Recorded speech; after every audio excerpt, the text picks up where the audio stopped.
Bienvenidos amigos de Blindados, estamos cubriendo LatinCax 2018 desde aquí, desde Lima.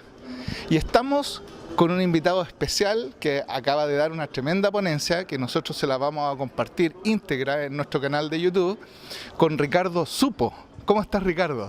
¿Qué tal? Buenas tardes, muchas gracias por la entrevista. Bueno, tenemos a Ricardo, un tremendo especialista, nos ha dado una clase magistral hoy día del estado del arte, de cómo mirar desde una perspectiva técnica y también desde una perspectiva estadística lo que está ocurriendo con la ciberseguridad, el estado del arte de las amenazas a nivel latinoamericano. Y bueno, algo que me llamó mucho la atención de Ricardo fue su valor y la nobleza con la cual él encara esta profesión. Y no sé si nos puede hablar un poco de esto, el tema criminalístico. Tú tienes una pasión por dentro que te lleva a hacerlo, ¿cierto? Sí, es al igual que todos algunos de los ponentes, nosotros, bueno, no solamente participamos en este tipo de ponencias y en este conjunto de eventos, el tema de la gran mayoría es nuestra pasión. O sea, yo, como comentaba en la ponencia, para mí el tema de combatir el cibercrimen es algo personal, ¿no? Es algo personal, es algo de apoyar, digamos, a reducir los riesgos, ¿no? Yo me recuerdo año 2004, una de las primeras veces por qué lo hacía, era para poder digamos, reducir los riesgos en Internet y digamos que el país pueda crecer electrónicamente. Ese era uno de los principales objetivos. Yo me acuerdo que el 2005, 2006, que hubo un ataque muy crítico. Si es que ese ataque sucedía, todos los proyectos de compras por Internet, transferencias por Internet, que en esa época iban a tomar boom, las personas iban a tener miedo. Entonces mi objetivo era primeramente eso. Cuando comenzó a crecer el tema de los ataques y el uso de Internet, comenzó el tema de la pedofilia y pornografía infantil, que comenzó a difundirse mucho. Y mi objetivo ya se tomó un tema personal porque yo tengo una hijita que es chilena, pero vivimos en Brasil.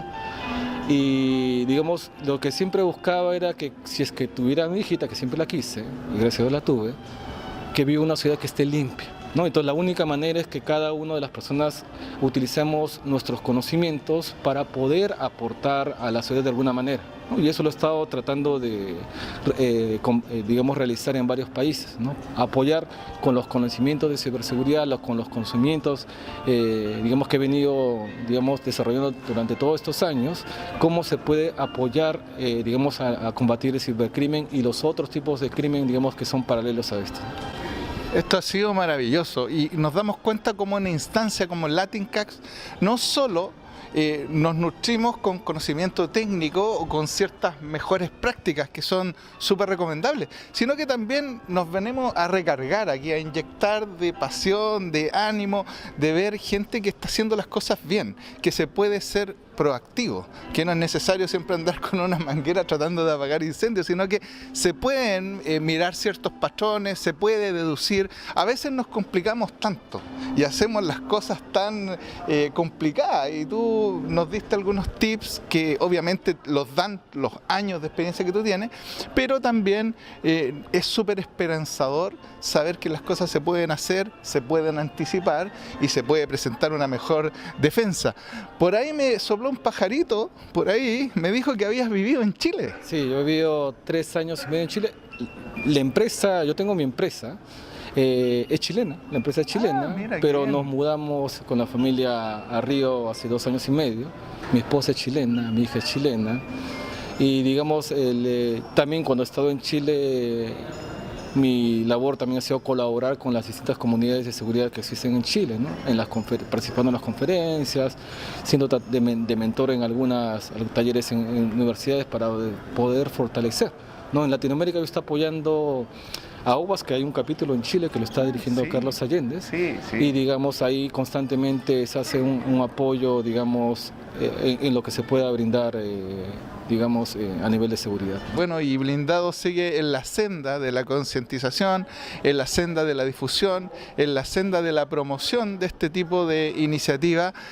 Muchas gracias, Ricardo. Sé que ya un avión luego te está esperando. Buenas noches. Yo llegué hoy día a la 1 de la madrugada, Aterricé a Londres, en verdad, me voy a las 10 de la noche, así que ha sido solamente una pasada y me regreso a Santiago. Justo ahorita voy a estar regresando a Santiago para un trabajo. Muchas gracias, muy buena ponencia, te felicito, muchas gracias por tu tiempo y buen retorno. Y los dejamos pronto con nuestra cobertura de Blindado, no sin antes decirle que van a poder ver la ponencia de Ricardo íntegra en nuestro canal de YouTube y creo que les va a sorprender. Hasta pronto. Con ustedes voy a ir presentando al señor Ricardo Supo Picón. Él es líder de OWASP en los capítulos de Río de Janeiro y Brasil. Él es CTO y fundador de InSafe Brasil, Chile y Perú. Él es ingeniero de sistemas por la Universidad de Lima y posgrado en seguridad informática por la una universidad UOC de España. Sí, UOC de España. Líder del Red Team para Ciberinteligencia a nivel Latinoamérica, reportando a las CERS de 14 países. Reconocido por el gobierno peruano por su apoyo para combatir el cibercrimen. Dispone más de 15 años de experiencia en el sector bancario latinoamericano, especializándose en los temas de ethical hacking, análisis forense, pentesting web, programación segura, ingeniería reversa, análisis de malware, optimización, revisión de código, criptografía y fraude bancario. Por favor, recibamos con un fuerte aplauso al señor Ricardo Supo Picón y su charla Anécdotas de un guardián de Latinoamérica protegiendo la banca y gobierno. Gracias. Muchas gracias. Bueno, primeramente, buenos días, agradecer la oportunidad. Yo vivo en Brasil, así que mis pasos por Lima son muy rápidos. Llegaba a la 1 de la mañana, me voy ahora en la noche, por los constantes servicios que tenemos en varios países. La charla que voy a dar hoy día son anécdotas, son historias de la vida real que de repente no salen en noticias. No voy a mencionar qué país, no voy a mencionar qué empresa, pero digamos son cosas reales que pasan en los días a días de Latinoamérica, pero de alguna manera se ha evitado que ocurran desastres nacionales o desastres, digamos, latinoamericanos en algunos casos, ¿no? Bueno, hay algunos datos ahí correspondientes que ya mencionó Carlos. Y bueno, a mí me gusta mucho el tema de programación en Python, me gusta lo que es Sherlock Holmes, bueno, de Isaac Asimov y Zen, ¿no? Pero vayamos a los puntos. Vamos a ir, primeramente, ¿cómo empezó esto, ¿no? ¿Cómo empezó esto en el tema de transformarse de repente como un vigilante? Digamos, todo tiene un porqué, un inicio. Yo creo que las personas que han estado hablando durante la mañana o están en las otras salas, todos tenemos una pasión, ¿no? Nos gusta lo que hacemos. Por eso de repente hasta hay días que no dormimos o podemos estar 5 días sin dormir cuando realmente nos gusta lo que estamos haciendo. Y a mí me ha pasado. Y alguna vez me he quedado hasta dormido, digamos ya de cansancio, pero me dio 5 días porque realmente era un incidente nacional, ¿no? Para mí esto empezó en el año 2004, monitorear, vigilar, ¿no? El fraude bancario inició, no sé si se acuerdan, los primeros phishing han sido el año 2004. Pero mi objetivo no era buscar detectar el phishing, sino buscar quiénes son, qué técnicas utilizan y detectar, digamos, los sitios que vamos a utilizar antes que, digamos, lo utilicen para este tema de fraude. Entonces, en los años 2004 ya comencé a analizar comportamientos. Hasta en esta época yo sabía quiénes eran todos, ¿no? Las entidades reales de cada una de estas personas, solamente que muchas veces si son las personas que trabajan en bancos, si no hay denuncia, no hay delito, entonces al final la policía no puede hacer nada. Entonces hay muchas entidades que pueden quedar. Entonces, desde el año 2004 me interesó mucho el tema de investigar el cibercrimen, monitorearlos, desarrollar algunas pequeñas herramientas en Python que me permitiesen, digamos, monitorear el cibercrimen de una manera más rápida y multiplicar el tema de los resultados. ¿Alguien se acuerda de algún incidente del año 2008 de Neses? ¿Se acuerdan? ¿Alguien? Bueno, Juan Pablo se acuerda. Lo de Dan Kaminsky, ¿no? No sé si, digamos, eso también, digamos, cuando salió Dan Kaminsky, lo que también, como yo combato el crimen, entonces lo que me preocupaba que esto pueda ser utilizado para, digamos, fines del cibercrimen, ¿no? Entonces lo que se hizo es un monitoreo de todos los DNS a nivel nacional. Nadie sabía que se estaban monitoreando, porque al final es una consulta de DNS para ver quiénes estaban aceptando recursividad y quiénes eran vulnerables a la vulnerabilidad de ese año en los DNS. Entonces, con el que tenía control de esos DNS podría hacer fraude en los miles de clientes que estén consultando. Esto era transparente para el usuario porque al final no le iba a salir una alerta roja, sino es una redirección a otro punto, ¿no? En este caso, ¿qué es lo que digamos, me preocupaba? Era cómo esto puede afectar a nivel Perú, y lo que se hizo es, digamos, detectar todos los DNS vulnerables y cuál sería el impacto, ¿no? Hasta, bueno, en esa época todavía trabajaba en una entidad financiera, pero coordiné con todos los ICPs para poder, digamos, tomar las medidas correctivas, porque de repente la entidad financiera corrige, pero si el ICP no corrige, al final el riesgo en los clientes está presente. Año 2012. ¿Alguien se acuerda de algún incidente del año 2012? El año 2012 pasó un incidente que pasó desapercibido, ¿no? Yo he hecho otra charla relacionada solamente a este incidente, pero el año 2012 todo el Perú pudo ser vulnerado.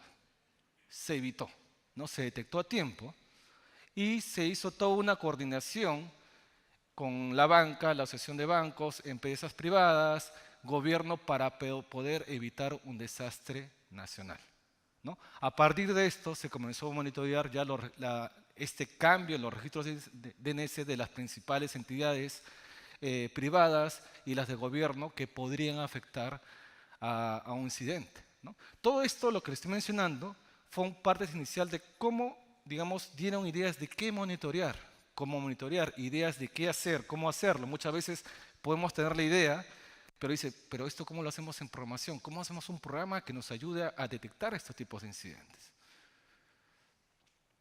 Bueno, el Perú pudo haber sido hackeado, se evitó. Muchos piensan que la pantalla es esa, ¿no? Hay una pantalla mágica, todo bonito, ¿no?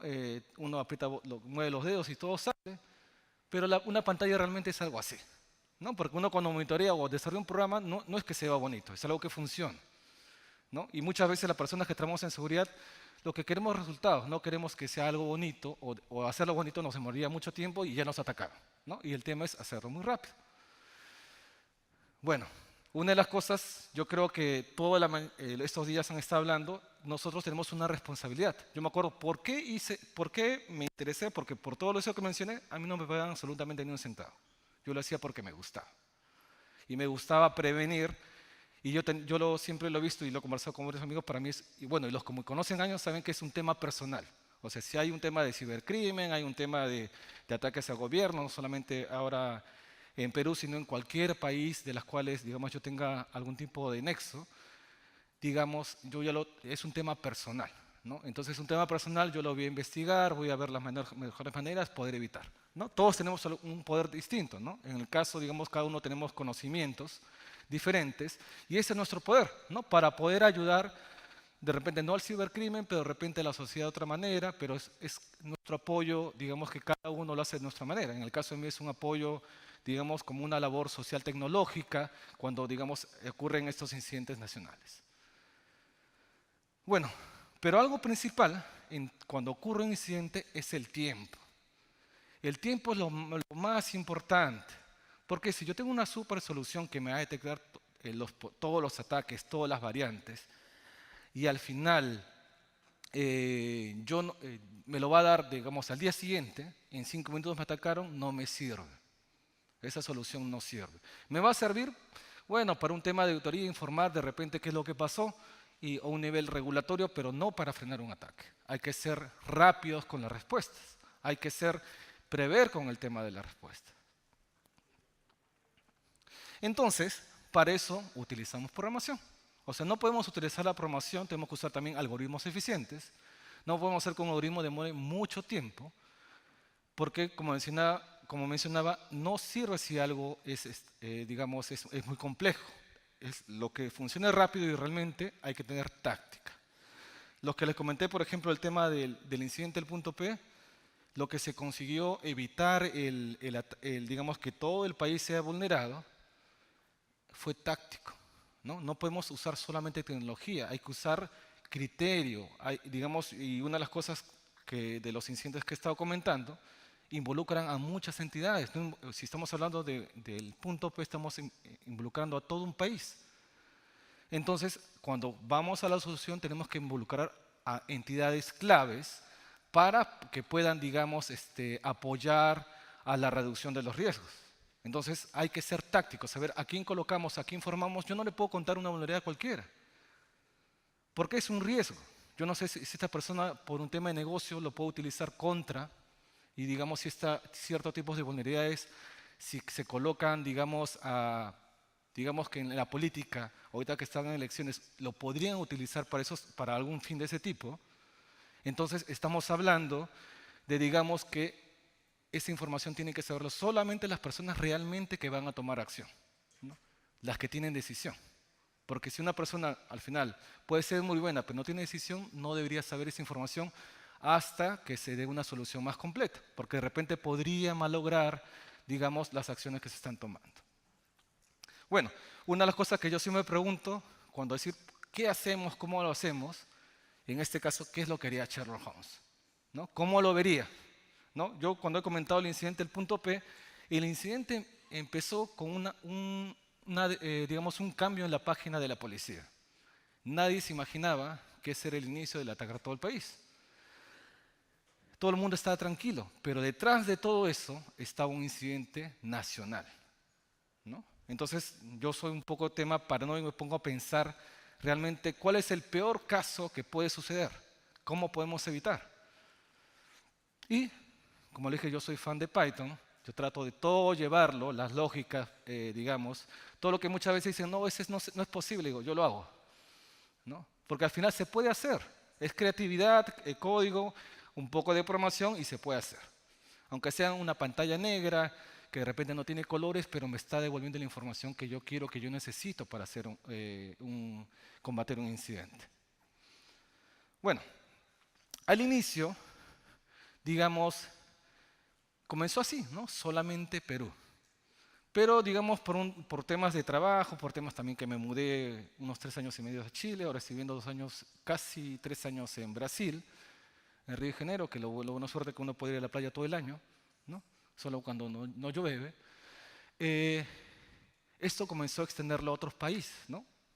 Si yo, digamos, ya hacía mi labor, digamos, social tecnológica en Perú, apoyaba a la policía para combatir la pedofilia y pornografía infantil, si yo ya estaba viviendo en otro país, ¿por qué no podía hacer lo mismo? Si yo ya estaba viajando a otros países por unos temas, ¿por qué no podía hacer lo mismo? Entonces, traté de canalizar, digamos, las mismas iniciativas que comenzaron aquí en Perú con otros países. Y lo hice de repente hasta a través, en algunos casos, de Juan Dávila, un conocido que tenía en otro país, un grupo de Isaca, o una comunidad de OWASP a la cual yo pertenezco de otro país, y hacer que estas comunidades, digamos, sean parte o nexos que pudieran ayudar a tener los contactos respectivos cuando se detecte un incidente crítico en otro país. Bueno, y en otros países se comenzó a extender a cibercrimen, ¿no? Todo lo que es tarjetas de crédito, porque digamos, si uno comienza a analizar Latinoamérica, ya no estamos hablando de base de datos o robos de phishing, hay de distintas maneras. Y el fraude varía. El fraude que se utiliza en un país, de repente, por ejemplo, así como los países tienen tecnologías o tendencias de uso de la tecnología, el crimen hace lo mismo. No sé si alguna vez escucharon de algunas bandas que asaltaban los bancos, como ya sabían la técnica en Perú, ya no podían asaltar, se fueron a Bolivia y hacían lo mismo. Y les funcionaba, ¿no? En el cibercrimen hacen lo mismo. Algunos empiezan, digamos, en Colombia o en Brasil, generan ciertos tipos de tendencias y lo hacen, copian y pegan y lo llevan a Perú. Y eso después ya no funciona en Perú porque los clientes ya saben o saben cómo detectarlo y lo copian, lo pegan, lo llevan a Bolivia. Entonces, el cibercrimen tiene cierta parte, digamos, que es común y tiene cierta parte que es diferente. Pero el tema es, si yo ya conozco una variedad de diferentes, ¿cómo eso podría ser utilizado? Y si en ese momento se utiliza una variante de otro país, podría afectarme a este país porque todavía no está preparado para esa variante. Otro, que muchas de las vulnerabilidades, imaginemos vulnerabilidades entre países. Si tuviéramos una vulnerabilidad, por ejemplo, en Perú, crítica, ¿qué países estarían interesados en comprarla? ¿Chile? ¿Otro país? Yo creo que más que Chile. Y si tuvieran información, una vez yo pregunté, por ejemplo, digamos, ¿qué gobierno compraría de repente información de Argentina o Chile? Pagaría mucho dinero. China, hasta Rusia pagaría mucho dinero por una intrusión, a saber. En algunos casos que yo voy a ir mencionando, por ejemplo, hay vulnerabilidades que dentro de todos estos años que han involucrado hasta, digamos, la información de todas las diligencias de las personas de relaciones exteriores de un país. Entonces yo ya sabía la placa del auto que tomaba, quién era su seguridad, cuál era la ruta, a qué hora iba a llegar, toda la ruta del plan, porque digamos, a partir de algunas vulnerabilidades era posible obtener eso. Pero eso aquí no podría ser, digamos, el espionaje lo podría comprar, o de repente no sabemos si ya lo tiene esa información y lo está utilizando. Las comunidades de activismo, acá hay dos logos principales, bueno, de LulzSec, que es, digamos, es un grupo que apoya a Anonymous, digamos, vulnerando algunos sitios, haciendo defacement contra algunas operaciones, y el otro es el logo de Anonymous, ¿no? Que necesariamente no comparten en algunos momentos la misma finalidad, ¿no? Porque en algunos momentos no se ponen de acuerdo. Anonymous es la información de todos, pero muchas veces no está de acuerdo, por ejemplo, por los temas de que la información de todos es nunca irse en contra de los medios de comunicación, pero LulzSec muchas veces lo ha hecho, ¿no? Entonces, algunas veces se sale de las políticas internas que manejan estos grupos, que colaboran en conjunto. Bueno, luego, digamos, ya pasaron los años y ya tener más información, comenzamos con mi equipo, comenzamos a ver, ya hace 4 años más o menos, es ver cómo estas actividades pueden ser actividades continuas, ¿no? Estas actividades continuas para detección de vulnerabilidades, pero de intrusiones reales. ¿Por qué? Porque muchos de repente de acá las personas que están habrán participado o adquieren servicios de ethical hacking, pero gran parte de los alcances que son para cumplimiento regulatorio, ¿no? Porque si no hago ciertos tipos de revisiones, no me sirve para presentar, por ejemplo, para una superintendencia. Pero para el atacante, un atacante real, muchos servidores no le interesa. Le va a interesar dónde está la información que él quiere, la información que es la más importante para la empresa o para el negocio. Entonces, de repente no va a revisar todo, pero solamente va a hacer una intrusión y va a poder acceder a cierta información que realmente va,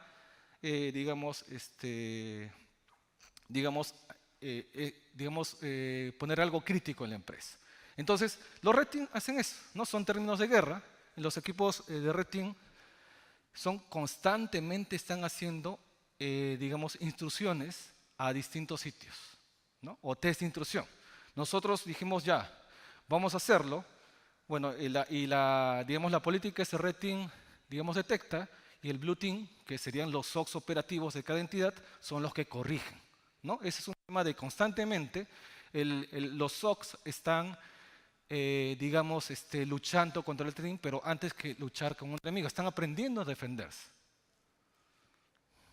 Bueno, y el Purple Team es que cuando ya pasó el incidente, asesora desde el punto de vista de un atacante cómo combatir el incidente que ya sucedió. O si es que se va a venir un incidente muy grande que ya se sabe que está llegando, cómo combatir o cómo, cortar el ataque, ¿no? Pero como les mencionaba, desde el punto de vista de un atacante. Bueno, todo esto, como les mencionaba, es un poco difícil estar con una pantalla negra o recolectar información y cómo uno genera tendencia que, por ejemplo, dicen mañana van a atacar tal sitio. ¿Ustedes cómo creen que saben? O cuando el FBI dijo hay una tendencia, ¿cómo creen que se sabe esa información? De algún lado se tiene que tener, no es algo que se le ocurrió a alguien, se tiene que procesar. Entonces, detrás de todo esto hay el término que se conoce como ciberinteligencia, está procesando datos. Lo puede hacer con cualquiera de los algoritmos que estén con blockchain, con el tema de trade intelligence, o hasta con Datamar, el tema que cumpla su objetivo, ¿no? Que realmente, muchas veces yo he visto soluciones que son gigantes, pero al final se demoran en procesar horas y al final no sirve, porque yo necesito la respuesta en 5 minutos. Entonces, a raíz de eso, estuvimos realizando, digamos, soluciones, digamos, que utilizamos para monitorear y reportar en Latinoamérica, que utilicen Big Data, ¿no? Usamos Cassandra para el tema y MongoDB para el tema de la recolección de datos, los almacenamos, los procesamos, pero también interactuamos con otras fuentes de OSINT para poder desechar todo lo inservible y solamente analizar lo que realmente. Pero una de las tácticas para tener una respuesta efectiva es no analizar todo. Tenemos que analizar lo que ahora tiene más probabilidad de ataque, de lo que se está hablando. ¿Qué es lo que está hablando más Internet? Por ejemplo, podría ser el tema de los audios en el Ministerio de Justicia, no sé cuál es la noticia de la semana. Hay que ir con eso, porque ahí para gobierno podría tener más importancia, digamos, un ataque a esos puntos. Y de ahí algunos yo les voy a comentar. La indexación de los buscadores también me podría ayudar a reducir todos estos tiempos porque ya lo leyó, digamos, y lo tengo de una manera más ordenada y podría reutilizar. Bueno, incidentes que aparecen. Han aparecido incidentes en Equifax, Deloitte y de otras entidades. Esos son los últimos de fuga de información. Pero dentro de nuestra recolección de datos, por ejemplo, en fuga de información masivas, nosotros hemos reportado a ambas entidades fuga de información que no salió en las noticias. Más de 1 millón, digamos 10 millones de información de empleados que pudo haber salido y nosotros detectamos, digamos, esta fuga de información, se reportó a través de un canal global para evitar que esta información salga, ¿no? Y lo hicimos digamos, con los mecanismos que estoy mencionando, ¿no? Monitoreando masivamente todos los países. Otros, digamos, incidentes que hemos podido, digamos, revisar en un país, para que ustedes descarten qué país podría ser, es que, bueno, en ese país la energía eléctrica es de gobierno, es nacional. Y, digamos, dentro de las revisiones, ya lo que hacemos depurando por el tema de los indexadores, podemos analizar patrones y saber que este grupo pequeño de datos que aparecen, digamos, tiene más probabilidad de tener vulnerabilidades. ¿Por qué? Porque cuando uno depura, digamos, información, es decir, por acá no está el camino, está por acá. Pero ¿cuál es mi punto de decisión? Yo tengo primero fijarme en la tecnología antigua. Y por patrones yo podría dividir con los buscadores usando las mismas APIs de Google, etcétera, y decir, miren, todos estos puntos o todos estos servidores tienen tecnología de hace 12 años. Tienen más probabilidad, digamos, de tener alguna vulnerabilidad. Entonces, analicemos inicialmente estos puntos, ¿no? En este caso de ese país, lo que se tuvo era el acceso, digamos, a una base de datos que al inicio no sabíamos qué información se manejaba, porque habían códigos que no sabían, y por este tema de las comunidades, digamos, de OWASP que pertenezco, justo a una persona del país, del capítulo del país que pertenecía, le digo, ¿me puedes mandar una foto de tu recibo de luz? Me mandó una foto y me di cuenta que el formato era el formato del sector. Tenía un sector, guión, código del medidor. Pero en la base de datos habían los sectores y habían horarios de programación de encendido y apagado de los sectores. Y cuando yo busco en la base de datos un código de 4 dígitos con letras en mayúscula, era el mismo código del sector. Entonces, luego ya nos enteramos cuando se reportó que se podía programar la baja de luz de cada sector, ¿no? Y es porque todo estaba integrado en un sistema SCADA y se podía bajar la luz. Entonces, en un momento se podía haber bajado la luz de todo el país y, bueno, no hicimos la prueba, ¿no? Porque mi amigo me decía, hagamos la prueba. A veces te motivan, ¿no? Te dicen, no, hagamos, sí, para ver qué funciona. No, ya es suficiente con lo que tenemos. Pero el tema, muchos de estos temas siempre llevan, digamos, a un tema es ¿cómo lo reporto? Imagínense, nosotros nos detectamos, solamente este año debemos tener unas 10.000 vulnerabilidades críticas. Y cuando hablamos de críticas son inyecciones de comandos y acceso a base de datos. O sea, no estamos hablando de ni cross-site scripting o, digamos, vulnerabilidades que son del lado cliente, estamos hablando de vulnerabilidades que realmente podrían afectar a una entidad. Bueno, nosotros al inicio comenzamos a hacer los análisis digamos, a los tipos de servicios que realizamos, banca, gobierno, etc. Pero le dijimos, podemos hacer lo mismo en las universidades, ¿no? Ya que los podemos filtrar, colocamos, por ejemplo, todos los .edu, .p, y luego hacemos el mismo análisis, como les decía, reducimos el alcance, y luego hacemos el .edu.co, y luego hacemos el .edu.cl, aunque en Chile no se utilizan mucho los .edu, más son los nombres, no hay mucho, hasta en gobierno me encuentro uno más .cl que .gov. Entonces cada país tiene, digamos, características diferentes y comenzamos a hacer nuestros análisis en las universidades top de Perú. Todas tenían acceso a base de datos, todas. ¿Pero qué estamos hablando de base de datos de qué? ¿Dónde están las notas? ¿Dónde están las deudas? ¿Dónde están los pagos? Donde está absolutamente toda la información del gobierno. O sea, digamos, la información crítica de este tipo de entidades son esas. Con cada una, yo mismo, en algunos casos, porque tampoco no puedo arriesgar a personas de mi equipo, he tenido que comunicarme, en algunos ya los conocía, en otras, no, yo no tengo que hablar con el DTI, yo quiero hablar con el decano, el rector. Y ahí, llamando por teléfono, buscando un teléfono, un contacto que tenga amigo en común, para explicarle la situación. Porque al final, el DTI lo que va a hacer, de repente lo corrige, no sabemos, pero no lo va a contar. Y no va a generar esa concientización.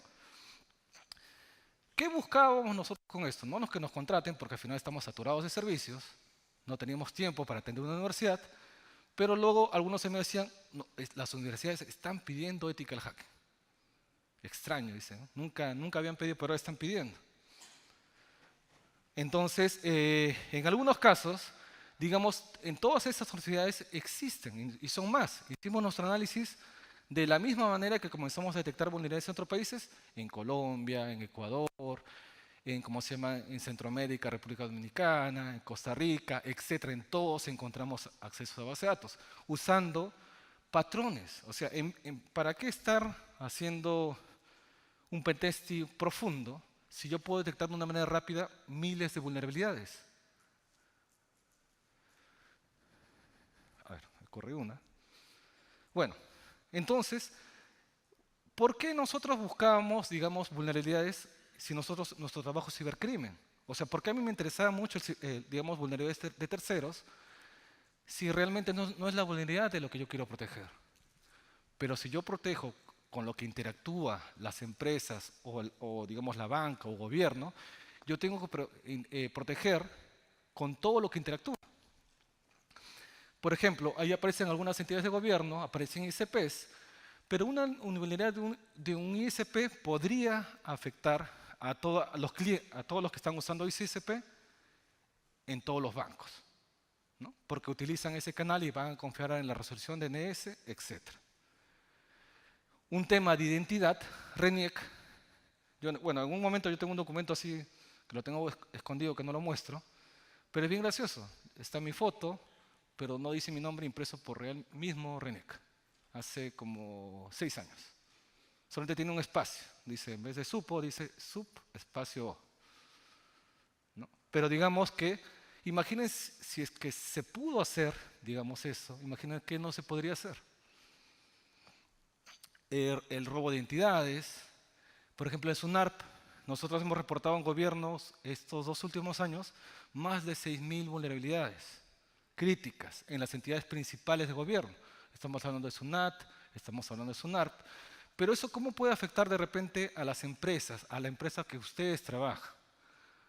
¿Podría usarse para el fraude? Sí, porque si yo tengo el acceso a SUNARP, podría cambiar la representación legal y decir que soy dueño de la otra empresa, me voy al banco y retiro todo el dinero. El documento es válido, lo verifican y va a salir. Entonces, vulnerabilidades de terceros pueden afectar. Estamos hablando de mucha información, o sea, no hay que monitorear solamente la entidad, hay que monitorear con todo lo que converse. Y lastimosamente, una entidad financiera y el gobierno conversa con todos. Aerolíneas. Nosotros comenzamos por el tema de viajes que estuvimos realizando en varios países, aprovechamos hasta cómo hacíamos el check-in para ver cuál es su flujo, porque como antes en las charlas estaba mencionando, Juan Pablo también estuvo mencionando en antes, tenemos que hablar lo que habla el negocio. Entonces, si nosotros queremos vulnerar el negocio o buscar un punto de fraude, tenemos que pensar como el negocio. Y para pensar como el negocio tenemos que transformarnos en un usuario más. El proceso de check-in puede ser similar hasta cierta parte, pero es diferente internamente en cada entidad.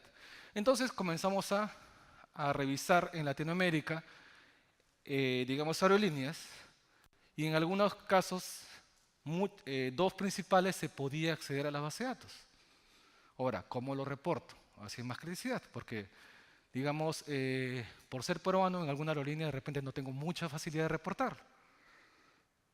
Pero, digamos, en una de ellas, que no está acá, no está en la lista, se podía acceder, usar como puente para acceder a los sistemas Amadeus. ¿Alguien sabe qué es el sistema Amadeus? ¿Qué creen que se puede hacer en el sistema Amadeus? Todo. ¿Por qué? Porque el Amadeus es el mainframe que utilizan todos los aeropuertos, todas las aerolíneas para el tema de venta, asignación de tickets, programación de los de horarios de vuelos. Imagínense que a través de un mal uso, mala implementación de una aerolínea, todos los países pueden verse afectados.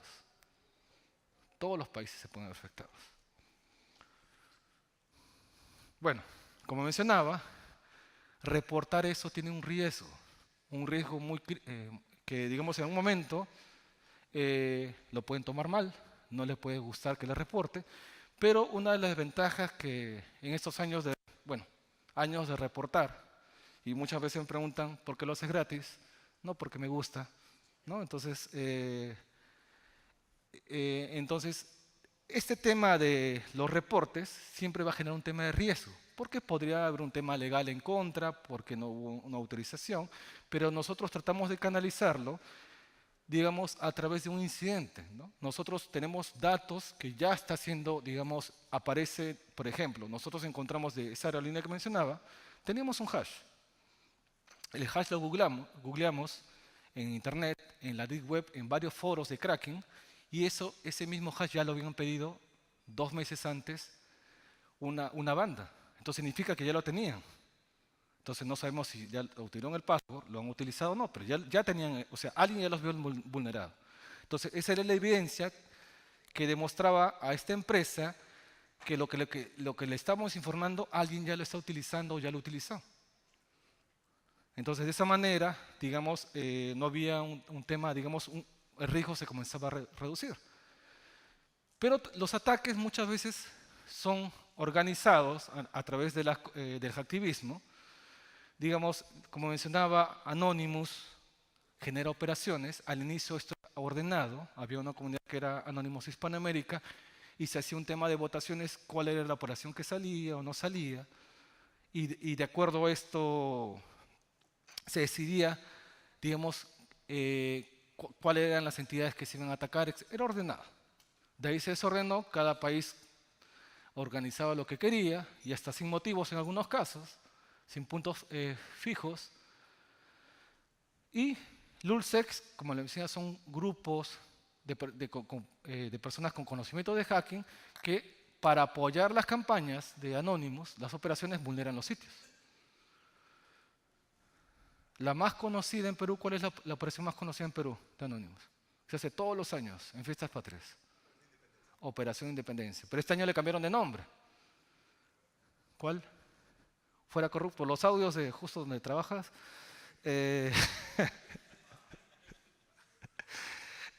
Por los audios digamos, de los jueces, la operación cambió de nombre y se transformó en Operación Fuera Corruptos, ¿no? Entonces, pero este año fue una campaña muy tranquila. No hubo mucho, como años anteriores, cuando estaba en el gobierno Humala había muchos ataques. ¿Y qué es lo que se hacía? Digamos, la táctica era hacer una preoperación, hacer lo mismo que ellos iban a hacer días antes, se detectaban las vulnerabilidades y ellos corregían. Entonces, cuando llegaban a la operación ya no había vulnerabilidades, ¿no? Se evitaban que las vulnerabilidades se exploten. Bueno, todo esto comenzó a pasar antes de 2016, ¿no? Hasta el 2016. Pero en enero de 2017, el tema es hacerlo, ya nos juntamos de mucha información, es decir, ¿cómo hacemos que esto sea más rápido? Como le dije, lo más importante es el tiempo. Si algo no me funciona en el tiempo que yo necesito, por ejemplo, si yo quisiera analizar un país en media hora, ¿se puede o no se puede? Todo un país en media hora. ¿Es posible? Bueno, no todo, pero digamos lo más importante, pero indexando todo. Bueno, es posible. Como lo decía, usando las APIs de Google, usando, digamos, lógicas adecuadas, es posible sacar patrones y en media hora tener un reporte de un país. Año 2007. ¿Por qué quisimos hacer esto? Pero una cosa es detectar y otra es comprobar. Ya, porque antes las comprobaciones podríamos hacerlas manuales, pero imagínense, ya detectas 1000, comprobar 1000 veces se vuelve complicado. Y algunos servidores no sabes qué hay, porque, por ejemplo, yo no vivo en Ecuador, yo no vivo en Colombia. Si me dicen las siglas de una entidad, yo no sé qué es. Me voy a demorar sabiendo que eso no es. Entonces yo tengo que estar clasificando la información o tendrían que entrar a la página, leer sobre nosotros y saber de qué se trata esa entidad. ¿Alguien se recuerda de esa vulnerabilidad? ¿Alguien le suena qué es eso? Strats. Este año salió 2 vulnerabilidades de Strats, también de ejecución de comandos. Solamente añadiendo eso en la cabecera, uno colocaba, solamente igualito en la cabecera, el comando que quieren que se ejecute. Esto, les digo que se lo recuerden. ¿Por qué? Porque nosotros, ¿qué es lo que hicimos? Buscamos el patrón, o sea, un DORC por país, lo hicimos clasificación, y detectamos más de 500 sitios a nivel de Latinoamérica que tenían esta inyección. Entidades de gobiernos que tenían relaciones exteriores de gobierno, que se tenía acceso a la base de datos,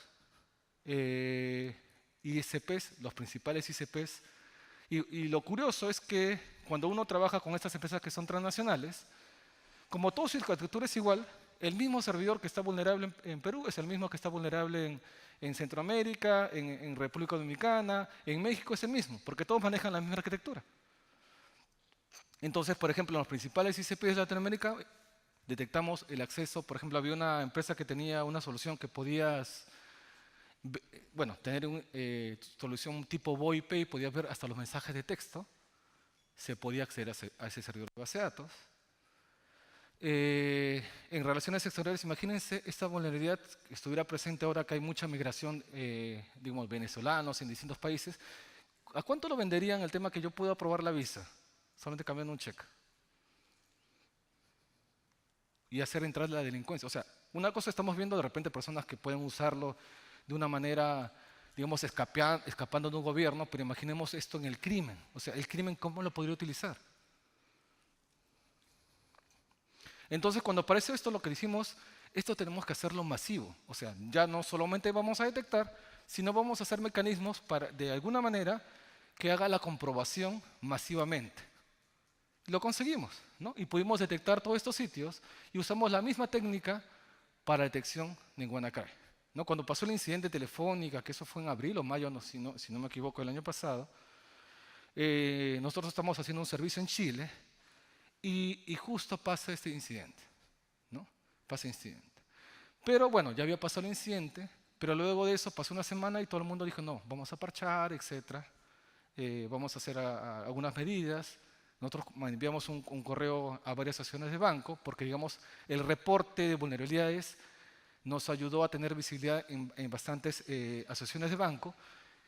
Y una de las cosas que no se pensaba era, como yo le decía, yo tengo que cuidar no solamente, por ejemplo, a los bancos que tienen WannaCry. Yo tengo que cuidar a empresas que trabajan con los bancos. ¿Por qué? Porque los bancos tienen VPNs. ¿Con cuántas empresas creen? ¿Más de 100? ¿1000? Ya. Y si comparten la red, si uno de ellos es vulnerable, podrían afectar toda la red. Entonces, lo que nosotros usamos la misma técnica que estamos utilizando de hacer patrones masivos y detectamos, por ejemplo, todo Perú, todos los sitios expuestos a Internet que sean vulnerables a WannaCry. Hallamos muchos. Habían de gobierno, de bancos no había mucha información compartida con el puerto 445 expuesto, pero habían sitios que sí. Y uno de esos sitios era una empresa que hace análisis de crédito hipotecario. ¿Quiénes son sus clientes? Todos los bancos de Perú. Y cuando revisamos, le hicimos solamente un ifconfig, salía VPN con más de 15, con cajas, con todo. Entonces, solamente si se hubiera atacado ese servidor, desde ese servidor que comparte VPN con todos se podría hacer. Entonces lo que hicimos es repetimos el mismo trabajo en los 14 países y reportamos a los ICPs, a las entidades involucradas, para que, digamos, ellos verifiquen. Por ejemplo, en Bolivia reportamos a la Asociación de Bancos y dijeron, yo conozco al dueño de esa empresa, es nuestro proveedor. Entonces se contactaron para explicarle cuál es la solución. Pero el tema era ese, ¿no? Yo tengo que preocuparme no solamente por mis vulnerabilidades. Ahora que yo comparto información, hasta del courier tengo que preocuparme. O ver una manera de poder, bueno, yo tengo historias interesantes con los courier, pero a veces no va a alcanzar tiempo.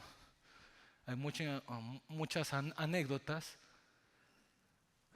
¿Alguien se acuerda de OP Icarus? ¿Les suena OP Icarus? La de este año no tuvo interés en Latinoamérica. La del año pasado sí. Habían bancos, los objetivos eran bajarse los bancos centrales de los países de Latinoamérica. Estaba Bolivia, Perú no estaba República Dominicana, estaba Argentina, ¿no? Y lo que hicimos es, 2 semanas antes, hicimos una preoperación Icarus y descubrimos inyecciones en 5 bancos centrales de Latinoamérica. Y luego de eso, de los 5 bancos centrales,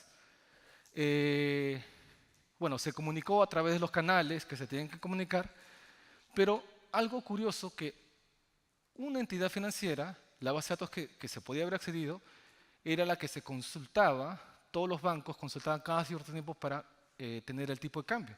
Entonces siempre le consultaban al Banco Central el tipo de cambio a través de un servicio, y si alguien modificase el tipo de cambio, imagínense qué puede haber hecho. Compraba obviamente dólar y ya se hacía un gran fraude, ¿no? Eso nos enteramos después cuando comenzamos a analizar la data, ¿no? Porque muchas veces uno tiene habilidad, pero no sabe si es hasta qué es lo que se puede, hasta cuánto se puede robar, ¿no? Desde el lado del punto del crimen. Bueno, la operación Icarus es una operación mundial. Normalmente están los principales grupos de hacking mundiales. Bueno, está el URSEX, Minion Ghost, Indonesia Attack Hacking, ¿no? Anon Ghost, ¿no? Son los principales grupos de hacking mundiales.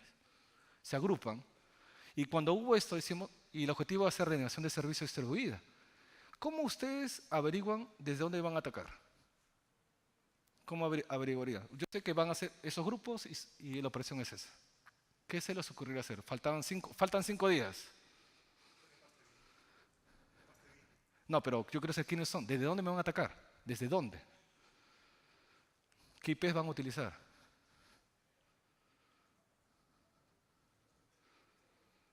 Es un poco difícil, ¿no? Porque por eso decía, hay que usar táctica, ¿no? Porque de repente nos vamos a demorar mucho, vamos a hacer algo un poco más complejo, que de repente también es bueno, pero de repente no es rápido. ¿Qué es lo que hicimos? Usamos la API de Google. Buscamos cada grupo, o sea, cada nombre de cada grupo, buscamos en qué páginas está ese nombre. Y normalmente son sitios que han sido vulnerados, pero lo buscamos solamente en países de Latinoamérica, porque en sí a mí me importa Latinoamérica. ¿No? El resto sería ya mucho y aparte, ¿no? Buscamos sitios vulnerables. Y en esos sitios vulnerables, cuando uno vulnera, ¿quién coloca? Su nick y el nombre del grupo que pertenece. Entonces buscamos sitios donde estén el nombre del grupo y ya tenemos una lista de nicks de las personas. Luego, de esos nicks buscamos a qué sitios se habían atacado anteriormente. Porque, digamos, lo hicimos recursivo. Por cada nick comenzaba a verificar, lo verificaba en zona H, ahí sí lo buscaba en Pastebin, etc. Y teníamos una lista de sitios que algunas veces fue vulnerado por una persona de ese grupo, ¿no? Lo hicimos recursivo, sacamos todos los grupos, sacamos como 5.000. ¿Y por qué Latinoamérica? Porque si es que alguien quería atacar a Latinoamérica, tendría que ser alguien que esté interesado desde hace tiempo en Latinoamérica. Porque una persona que pertenece a Minion Ghost, por ejemplo, de China, no va a atacar un banco de Bolivia, porque normalmente ni siquiera se le ocurre que existe el país, o no lo conoce, o no es interés. El interés no se pierde, se mantiene. Entonces, ¿qué es lo que hicimos? Así como buscamos vulnerabilidades masivamente, buscamos shells masivos. Herramientas para hacer denegación de servicio que estén en esos sitios que habían sido vulnerados. Encontramos bastantes. Y lo que hicimos, la lista, se las pasamos a los ICPs de Latinoamérica. Dijeron, a partir de tal día, tal hora, bloquean esos ICPs, no lo hagan ahora. Porque si lo bloqueamos antes, le estamos dando un tiempo para que ellos cambien de IPs o busquen otros servidores. Entonces se envió la lista y cuando quisieron hacer el ataque de negación de servicio distribuido, no pudieron tomar el tamaño que hubiera tomado. Pero esto nadie sabe, ¿no? Eso pasó, digamos, todo por atrás, pero se evitó. Cuando comencé a conversar con los ISPs me decían, al final no tuvimos ni un tráfico, con los bloqueos no tuvimos ni un tráfico detectado como malicioso. Habían pequeños rastros, pero al final no pudieron tumbarse. Todo eso usando Python. Las IPs fueron enviadas a los principales proveedores de Internet. Otra. ¿Alguien trabaja en algunas empresas de aquí? O empresas de grupo, etcétera. Ya, bueno, si trabajasen, sabían que eran puntos de ataque en una semana, 2 semanas, eran el punto de ataque. ¿Por qué? Porque Anonymous nació una operación que se llama Operación Pura Vida, era por la leche que no era leche. Y los principales puntos de ataque era Gloria, era Pura Vida, Indecopy, Indesa, ¿no? Etcétera, ¿no? Y el 2018, ¿quién conocen? Banco de Chile, ¿no? Es el más sonado, es el Banco de Chile. Pero en el Banco de Chile, digamos, han tenido un incidente del robo de los millones, que es un evento distractor. A mí me pasaron una muestra. Yo les decía, este error no lo van a hacer masivamente. Si lo han hecho en 10.000 equipos, el error hubiera pasado en 100 y lo hubieran corregido. Si no lo corrigieron, significa que ahí no está el foco, está el otro, están buscando otra cosa y al final era eso.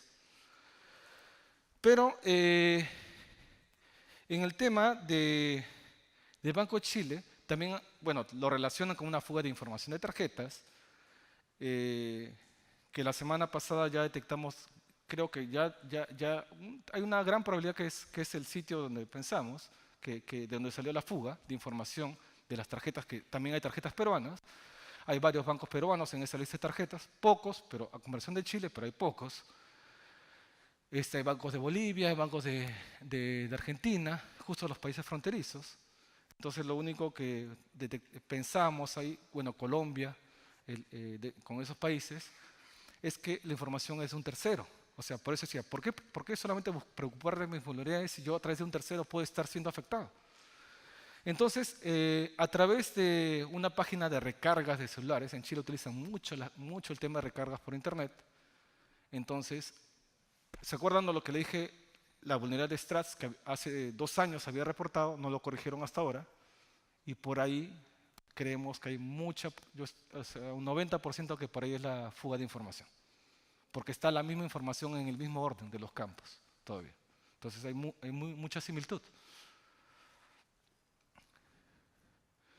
¿Alguien le suena? Bueno, ahora que vi Brasil también me alimento de la información de los ataques que hay en Brasil. Había una operación camioneros. Operación camioneros es la operación de los camioneros. No sé si se escuchó acá en Perú, pero hubo una paralización general de los camiones en Brasil y todo se transporta en camiones. No había gasolina en los puestos de gasolina, no había gas, no había alimentos, los supermercados comenzaban cada vez a estar más vacíos, ¿no? Entonces, ¿qué es lo que salió? El gobierno mandó el ejército para sacar, y allá, digamos, cuando hay enfrentamientos, no son los enfrentamientos de aquí, allá es con metralleta, ¿no? La policía metralleta contra favelas, y las favelas están apoyando digamos, a los camioneros, y al final hirieron algunos camioneros. Anonymous se pronunció, Brasil. Anonymous, aunque no crean en Brasil, es un grupo muy grande, tan grande que es como el pequeño Rusia, digamos, un pequeño Rusia en Latinoamérica, ¿no? Hay mucho tema de hacktivismo, hay mucho cibercrimen allá.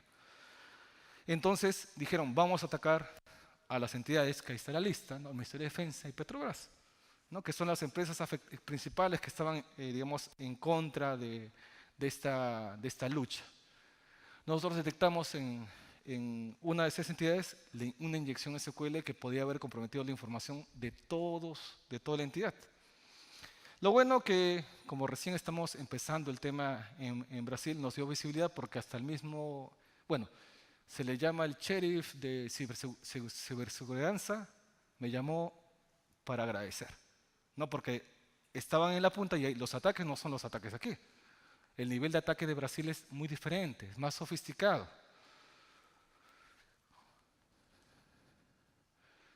Bueno, ese es el último incidente, ¿no? Y esto de alguna manera afectó a algunas entidades.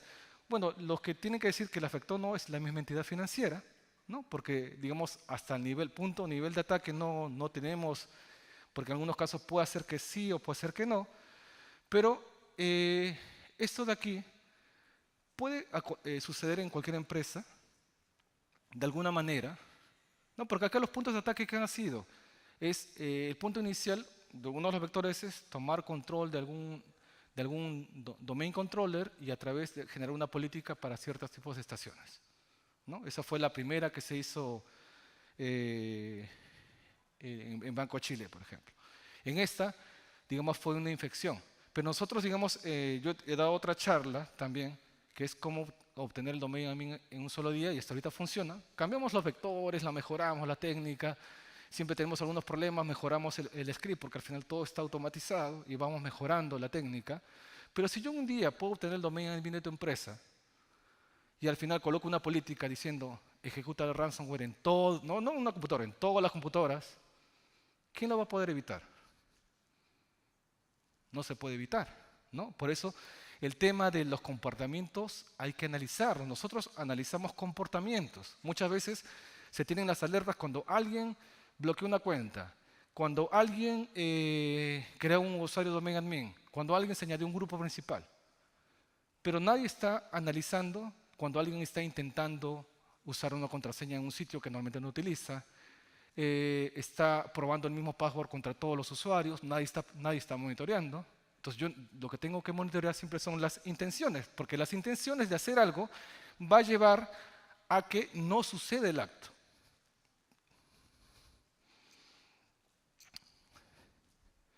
Bueno, dentro de todos esos, digamos, reportes, nosotros comenzamos a analizar ya masivamente, ¿no? Masivamente los países. Entonces, entidades de gobierno, entidades con las que interactuamos diariamente, y como los logros que obtuvimos son solamente ese de Perú, 3.000 vulnerabilidades críticas, estamos hablando de cosas críticas, no estamos hablando, como le dije, inyecciones, 1.500, la mitad no nos hemos reportado porque hasta para reportar es todo un tema. Estuvimos reportando a la PCM, la ONGEI, para que sea el canal de divulgación, pero muchas de estas pueden haber sido desastres nacionales. Hay información, por ejemplo, hasta, de menciono otros países, de la policía, donde, bueno, en su época también salió en Perú, una operación que divulgó los horarios de distribución de las águilas negras. Esa información, ¿qué tan crítica sería? Si yo sé qué policía va a cuidar tal agencia, su domicilio, en qué horario, qué días va, y de todo a nivel nacional de las águilas negras, esa información para el crimen organizado, que ya sé que asaltante, sería muy importante, ¿no? Muy importante. Como parte de eso, hicimos justo para el Logos Latam Tour, que es una conferencia, digamos, gratuita que se realiza en 16 países actualmente, tiene 25 conferencias, normalmente es entre abril y mayo. Nosotros ofrecimos nuestro reporte de análisis y analizamos los 16 países que forman parte del Latam Tour, en el cual, digamos, bueno, están todos los países, no sé si falta alguno está repetido, no me he dado cuenta, pero dentro de estos 16 países, digamos, lo que pudimos obtener es que todos están casi igual. O sea, no hay ningún país que tenga menor criticidad que otro. Porque si yo ya consigo puedo bajarme la luz de un país y el otro puedo meterme a su sistema del aeropuerto, al final son riesgos de repente, entidades diferentes, pero todos tienen riesgos críticos. Ninguno se salvó. O sea, ningún país se salvó de los análisis. Y estos análisis, que son análisis iniciales, normalmente el trabajo de ese reporte no demoró más de 3 días. El único que nos demoró 5 días ha sido Brasil por el tamaño. Solamente en Río de Janeiro existe la misma población que todo Perú. Y cada estado es como si fuera un país. Tienen su propio SUNARP, su propio SUNAT, entonces cada estado es diferente. Bueno, este es un ejemplo de reporte, por ejemplo, no me acuerdo de qué país es, pero si tengo 89 inyecciones SQL y el 53% son de gobierno, significa de entidades críticas, no estamos hablando de cualquier entidad, son 40, bueno, digamos, son casi 50, ¿no? Casi 50 entidades, digamos, que por ahí podría filtrarse datos. Y eso yo no sé si indirectamente va a afectar a otro tipo de empresa. Bueno, hasta ahí terminaba la charla, no sé si alguna anécdota me he olvidado contar, pero digamos en estos años de reporte ha pasado mucho, algunas cosas que no puedo contar, a menos que salga la noticia, ya lo puedo contar, pero no sé si alguien tiene alguna pregunta relacionada al incidente, o qué hacer, o... Un fuerte aplauso para el señor Ricardo Supo.